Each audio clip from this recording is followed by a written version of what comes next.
Hey, I'm Trin, and I'm building my own PC for the first time. In part 1 of Project PC, I talked about some of the parts I bought to get started, and now I'm collecting the final pieces I need at Micro Center to start my build. This has become one of my favorite stores. I love browsing through all the pre-built computers, the 3D printers, and all other types of electronics. And if that's your thing, or if you're just curious, I definitely recommend checking this store out. Now, the reason I came here was because this store actually offers several bundle deals for building your computer. I had my eye on this specific one where you can buy a motherboard and CPU for less than $300.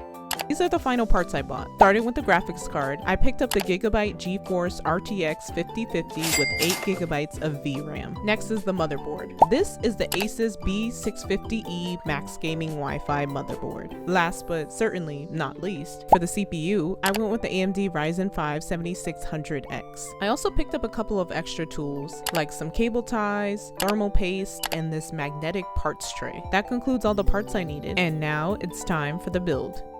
I had to pull in a resident expert to help me, so my boyfriend and I actually ended up building this PC together. We started off with taking the motherboard out and building on top of the box that it came in. I had a brief demo of the parts on the board and then installed the CPU, which was already supplied with thermal paste. We set up the SSD card, which was pretty simple. Next part is the RAM, which you put in until it clicks into place. Now it's time to switch over to the case. So we bought the bad boy out and made sure to connect the power supply. Then we decided to install the motherboard and that beefy graphics card. Now the hardest part by far to install was the liquid cooler. At first, we didn't know which way it was supposed to fit, and for the life of us, we could not get it to compress on top of the CPU. I can't tell you how many YouTube videos we watched just to understand how to set this up properly. But we finally did it, and then came the wiring, which took the longest amount of time. I wanted the cables neat and tucked away properly. This is what the inside was looking like after we finally finished. That's all for today. Stay tuned tomorrow where I install Windows and do a final reveal.